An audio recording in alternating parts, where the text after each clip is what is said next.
Hi friends, എല്ലാവരും സുഖമായിരിക്കുന്നു വിചാരിക്കുകയാണ്. അപ്പം ഇന്ന് ഞാൻ വന്നിട്ടുള്ളത് നല്ല ടേസ്റ്റി ആയിട്ടുള്ള ഒരു വടയുടെ റെസിപ്പി ആയിട്ടാണ്. വട എന്ന് പറയുമ്പോൾ നോർമലി നമ്മൾ കഴിക്കുന്ന സവാള വടയും ഉഴുന്ന വടയും ഒന്നല്ല, ഇത് നല്ല മധുരമുള്ളൊരു വടയാണ്. അപ്പോൾ പഴം വെച്ചിട്ടാണ് ഞാൻ റെഡിയാക്കിയിട്ടുള്ളത്.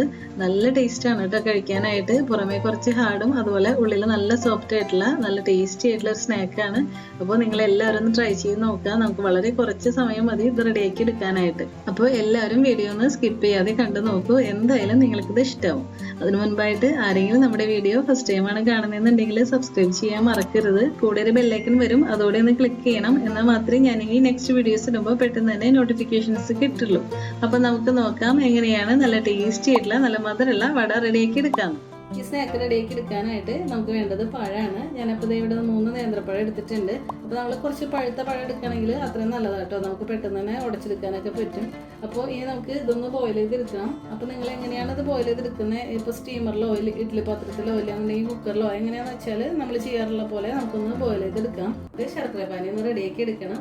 അതിന് വേണ്ടിയിട്ട് ഞാനിവിടെ 200 ഗ്രാം ശർക്കരയാണ് എടുത്തിട്ടുള്ളത്. അപ്പോൾ നിങ്ങൾക്ക് വേണമെന്നുണ്ടെങ്കിൽ ഇത് ഷുഗറിലും ചെയ്യാം കേട്ടോ. അതൊക്കെ നമ്മുടെ ഇഷ്ടം പോലെ ചെയ്യുക. ശർക്കരയാണ് കൂടുതൽ ടേസ്റ്റ് ഉണ്ടാവുക. അപ്പോൾ ഇതിനി നമുക്കൊന്ന് മെൽറ്റ് ചെയ്തെടുക്കാം. അതിന് വേണ്ടിയിട്ട് ഞാൻ ഇവിടെ ഒരു പാൻ എടുത്തിട്ടുണ്ട്. ഇതിലേക്ക് നമുക്ക് ശർക്കര വെച്ച് കൊടുക്കാം. ഇനി ഇതിലേക്ക് 1/2 കപ്പ് വെള്ളം ഒഴിച്ച് കൊടുക്കുക. ഇനി നമുക്ക് ഈ ശർക്കര ഒന്ന് മെൽറ്റ് ചെയ്തെടുക്കാം. അപ്പോൾ നൂൽപ്പരുവൊന്നും ആവണ്ട, ഇതെല്ലാം ഒന്ന് മെൽറ്റ് ചെയ്ത് കിട്ടിയാൽ മതി.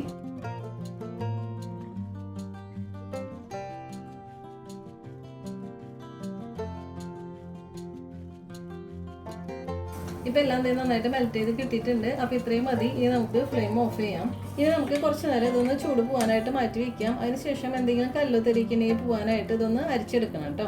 ഇപ്പോൾ പഴഞ്ഞെന്ത് പുഴുങ്ങിയെടുത്തിട്ടുണ്ട്. ഇനി നമുക്ക് ഇതിൻ്റെ നാരക്കില്ലേ അതൊക്കെ ഒന്ന് മാറ്റിയെടുക്കണം. ഇപ്പം നാരൊക്കെ ഞാൻ മാറ്റിയെടുത്തിട്ടുണ്ട്. ഇനി നമുക്ക് ഇതിൻ്റെ ഉള്ളിലുള്ള ആ കറുത്ത ഒരു പാർട്ടില്ലേ അതും കൂടെ ഒന്ന് മാറ്റിയെടുക്കാം.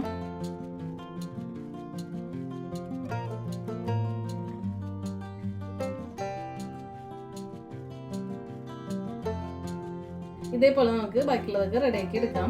ഇപ്പൊ പഴത്തിന്റെ ആ ബ്ലാക്ക് പാർട്ടൊക്കെ ഞാൻ മാറ്റിയെടുത്തിട്ടുണ്ട്. ഇനി നമുക്കിത് നന്നായിട്ടൊന്ന് ഉടച്ചെടുക്കണം. അപ്പൊ ഞാൻ ഒരു ഫോർക്ക് വെച്ചിട്ട് ഇതൊന്ന് ഉടച്ചു കൊടുക്കുകയാണ്. അപ്പൊ നിങ്ങൾക്ക് വേണമെന്നുണ്ടെങ്കിൽ കൈ വെച്ചിട്ടും നന്നായിട്ട് ഇങ്ങനെ ഉടച്ചു കൊടുക്കുക കേട്ടോ.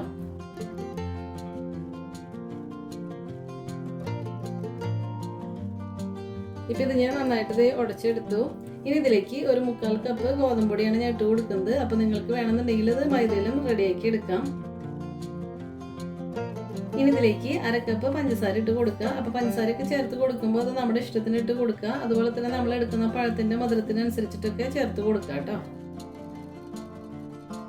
ഇനി ഇതിലേക്ക് 1 കപ്പ് നാളികേരം ചിരകിയത് ചേർത്ത് കൊടുക്കുക. ഇനി 1 ടീസ്പൂൺ ബേക്കിംഗ് പൗഡർ ചേർത്ത് കൊടുക്കുക. 1/4 ടീസ്പൂൺ ഉപ്പിട്ട് കൊടുക്കുക. ഇനി നല്ലൊരു ഫ്ലേവർ കിട്ടാനായിട്ട് 1/4 ടീസ്പൂൺ ഏലക്ക പൊടിച്ചത് ഇട്ട് കൊടുക്കുക. ഇനി 1 ടേബിൾ സ്പൂൺ നെയ്യ് കൂടി ചേർത്ത് കൊടുത്തിട്ട് നമുക്കിത് നന്നായിട്ടൊന്ന് കുഴച്ചെടുക്കാം. നമ്മൾ ചപ്പാത്തി മാവൊക്കെ കുഴച്ചെടുക്കില്ലേ അതേപോലെ നന്നായിട്ട് തന്നെ ഇതൊന്ന് കുഴച്ചെടുക്കണം. പഴവും പഞ്ചസാരയും നാളികേരമൊക്കെ നല്ലതുപോലെ യോജിച്ച് കിട്ടണം. അതുകൊണ്ട് നമ്മൾ കുറച്ച് നേരം ഇതിങ്ങനെ കുഴച്ചെടുക്കണം കേട്ടോ.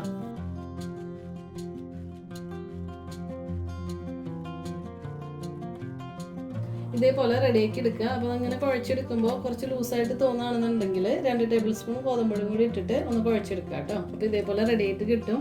ഇനി നമുക്ക് ഇത് ചെറിയ ബോൾസ് ആക്കിയിട്ട് ഉരുട്ടിയെടുക്കാം. ഇനി നമ്മളെ കയ്യിൽ കുറച്ച് നെയ്യോ അല്ലെങ്കിൽ വെളിച്ചെണ്ണയോ ഒന്ന് ഇതേപോലെ ഒന്ന് ആക്കി കൊടുത്തിട്ട് നമുക്ക് ബോൾസ് പോലെ റെഡിയാക്കി എടുക്കാം.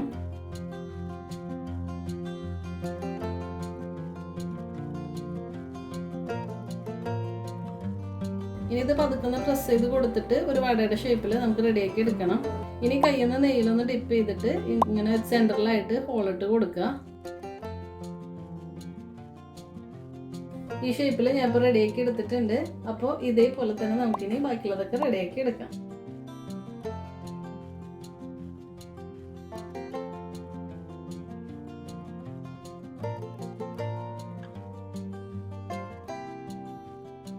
ഇപ്പോൾ എല്ലാം ഞാൻ വടയുടെ ഷേപ്പിൽ റെഡിയാക്കി എടുത്തിട്ടുണ്ട്. ഇനി നമുക്ക് ഇതൊന്ന് ഫ്രൈ ചെയ്തെടുക്കാം.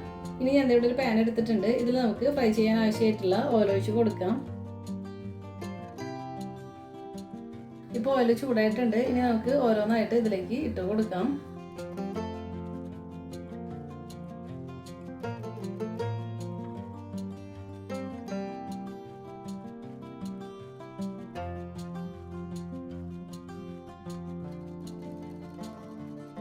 അപ്പോൾ ലോ ഫ്ലെയിമിൽ തന്നെ ഇട്ടിട്ട് ഫ്രൈ ചെയ്തെടുത്താൽ മതി. കാരണം എന്താണെന്ന് വെച്ചാൽ നമ്മൾ ഫ്ലെയിം കൂട്ടിയിട്ട് കഴിഞ്ഞാൽ ചിലപ്പോൾ അതിൻ്റെ അകത്തൊക്കെ നമുക്ക് വെന്ത് കിട്ടില്ല. അപ്പോൾ അതുകൊണ്ട് ഫ്ലെയിം കുറച്ച് വെച്ചിട്ട് നമുക്ക് ഫ്രൈ ചെയ്തെടുത്താൽ മതി. ഇപ്പോൾ ഒരു ഭാഗം ചെറുതായിട്ടൊന്ന് ഫ്രൈ ആയി വന്നിട്ടുണ്ട്. അപ്പോൾ നമുക്ക് ഇത് പതുക്കൊന്ന് തിരിച്ചിട്ട് കൊടുക്കാം.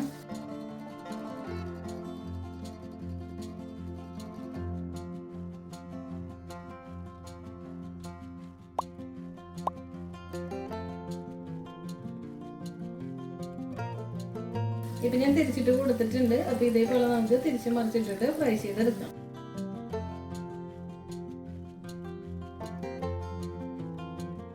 അപ്പോൾ ഇതിന് മുൻപ് ഞാൻ പഴം കൊണ്ടുള്ള ഒരുപാട് റെസിപ്പീസ് ഒക്കെ നമ്മുടെ ചാനലിൽ അപ്ലോഡ് ചെയ്തിട്ടുണ്ട്. ബനാന കിണ്ണത്തപ്പം, ബനാന ബോൾസ്, ബനാന കട്ട്ലൈറ്റ്, അങ്ങനെ ഒരുപാട് സ്നാക്സ് അപ്ലോഡ് ചെയ്തിട്ടുണ്ട്. അപ്പോൾ നിങ്ങൾ എല്ലാവരും അതൊക്കെ കണ്ടിട്ടില്ലെങ്കിലും ഒന്ന് കണ്ടു നോക്കിക്കോളൂ കേട്ടോ. എന്തായാലും നിങ്ങൾക്ക് ഇഷ്ടമാവും. വളരെ സിമ്പിൾ ആയിട്ടുള്ള റെസിപ്പീസ് ആണ് എല്ലാം.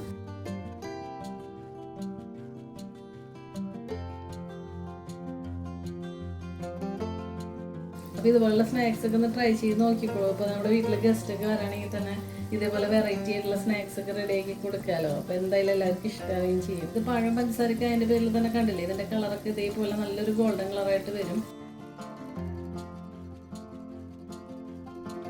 ഇപ്പോൾ ഇതെല്ലാം റെഡി ആയിട്ടുണ്ട് കണ്ടില്ലേ. ഇപ്പോൾ നമ്മൾ ഫസ്റ്റ് ഇട്ടതൊക്കെ ഇത് നന്നായിട്ട് കളറൊക്കെ ചേഞ്ച് ആയി ഫ്രൈ ആയി കിട്ടിയിട്ടുണ്ട്. അപ്പോൾ നമുക്ക് ഓരോന്നായിട്ട് കോരി മാറ്റാം.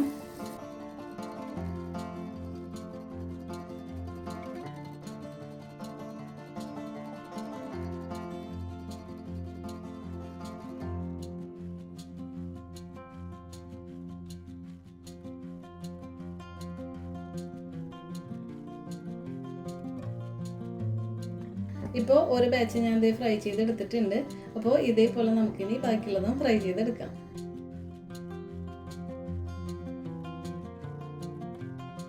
ഇപ്പോൾ എല്ലാം ഞാൻ ഫ്രൈ ചെയ്തെടുത്തിട്ടുണ്ട്.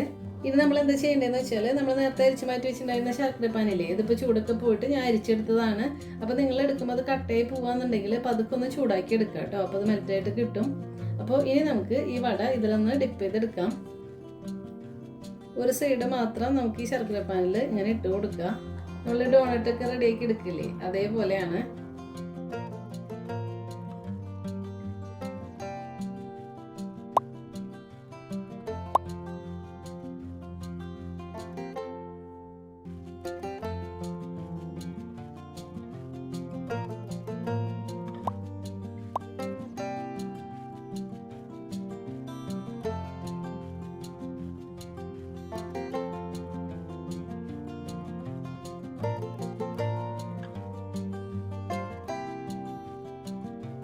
ഇതേപോലെ നമുക്കിനി ബാക്കിയുള്ളതൊക്കെ റെഡിയാക്കി എടുക്കാം.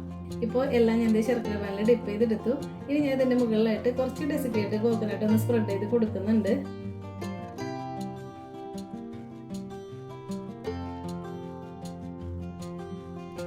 ഇനി നിങ്ങളുടെ കയ്യിൽ ഡെസിക്കേറ്റഡ് കോക്കനട്ട് ഇല്ലാന്നുണ്ടെങ്കിൽ നമ്മുടെ വീട്ടിലുള്ള നാളികേരം ചെറുകിയത് ഇങ്ങനെ മുകളിലായിട്ട് ഇട്ട് കൊടുത്താലും മതി. ഇനിയിപ്പോൾ ഇതൊന്നും ഇട്ട് കൊടുത്തില്ലെങ്കിലും കുഴപ്പമില്ല, ഇങ്ങനെ തന്നെ കഴിക്കാൻ നല്ല ടേസ്റ്റാണ് കേട്ടോ.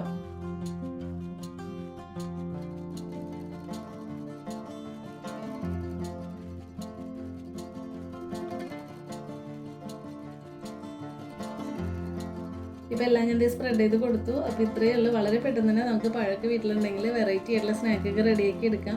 അപ്പോൾ ഇത് നമ്മുടെ മക്കൾക്കൊക്കെ എന്തായാലും ഇഷ്ടമാവും. മക്കൾക്ക് തന്നെയല്ല കേട്ടോ, എല്ലാവർക്കും ഇഷ്ടപ്പെടും. കാരണം പഴവും ശർക്കരയും നാളികേരമൊക്കെ നമുക്ക് എല്ലാവർക്കും ഇഷ്ടമുള്ള നല്ലൊരു കോമ്പിനേഷൻ അല്ലേ. അപ്പോൾ ഇതേപോലെ ഒന്ന് ട്രൈ ചെയ്ത് നോക്കാം. ഇത് നമുക്കൊരു ഡോണറ്റ് എന്നൊക്കെ പറഞ്ഞിട്ട് പിള്ളേർക്ക് കൊടുക്കാനും പറ്റിയ നല്ലൊരു സ്നാക്കാണ്. അപ്പോൾ ട്രൈ ചെയ്ത് നോക്കിയിട്ട് കമൻസ് ഒക്കെ പറയാം. അതുപോലെ തന്നെ നമ്മുടെ വീഡിയോ കണ്ടിട്ട് ഇഷ്ടമായിട്ടുണ്ടെങ്കിൽ ഞാൻ എപ്പോഴും പറയുന്ന പോലെ തന്നെ ലൈക്ക് ചെയ്യാനും സബ്സ്ക്രൈബ് ചെയ്യാനും കൂടാതെ ഫ്രണ്ട്സിനും റിലേറ്റീവ്സിനൊക്കെ ഒന്ന് ഷെയർ ചെയ്ത് കൊടുക്കാനും മറക്കരുത് കേട്ടോ. അപ്പോൾ ഇനി നമുക്ക് ഇതിലും ടേസ്റ്റി ആയിട്ടുള്ള മറ്റു റെസിപ്പി ആയിട്ട് കാണാം. അതുവരെ എല്ലാവർക്കും താങ്ക് യു.